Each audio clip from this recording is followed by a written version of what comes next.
Hello friends, Kannada ವಿಶ್ವ ಚಾನೆಲ್ಗೆ ಸ್ವಾಗತ. ರಾಜ್ಯಾದ್ಯಂತ ಅನೇಕ ಕಡೆ ಇನ್ನೂ 1 ವಾರಗಳ ಮಳೆ ಮುನ್ಸೂಚನೆಯೇ ಇಲ್ಲ.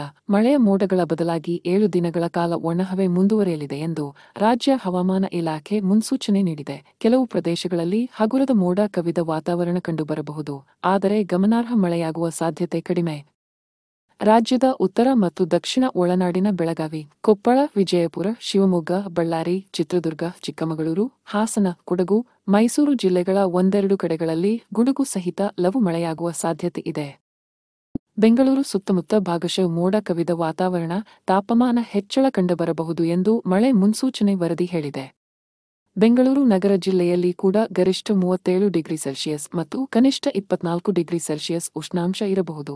ಉಳಿದಂತೆ ರಾಜ್ಯದ ಬಾಕಿ ಜಿಲ್ಲೆಗಳಲ್ಲಿ ಒಣಹವೆ ಇರುವ ಸಾಧ್ಯತೆ ಇದೆ. ಇನ್ನು ಏಪ್ರಿಲ್ 25 ರಿಂದ ಏಪ್ರಿಲ್ 30ರವರೆಗೆ ರಾಜ್ಯದಲ್ಲಿ ಒಣಹವೆ ಇರುವ ಸಾಧ್ಯತೆ ಇದೆ ಎಂದು ಕರ್ನಾಟಕ ರಾಜ್ಯದ ದೈನಂದಿನ ಹವಾಮಾನ ವರದಿ ನೀಡಿದೆ. ಕೆಲ ಜಿಲ್ಲೆಗಳಲ್ಲಿ ಮಳೆಯ ಜೊತೆಗೆ ಬಿಸಿಗಾಳಿ ಕಾಣಿಸಿಕೊಳ್ಳುವ ಸಾಧ್ಯತೆಯೂ ಇದೆ. ರಾಯಚೂರು, ವಿಜಯಪುರ, ಯಾದಗಿರಿ, ಕೊಪ್ಪಳ, ಬಾಗಲಕೋಟೆ, ಕಲಬುರಗಿ, ಬಳ್ಳಾರಿ, ಚಿತ್ರದುರ್ಗ, ಕೋಲಾರ, ಚಿಕ್ಕಬಳ್ಳಾಪುರ ಜಿಲ್ಲೆಗಳಲ್ಲಿ ಬಿಸಿಗಾಳಿ ಹೆಚ್ಚಾಗುವ ಸಂಭವವಿದೆ.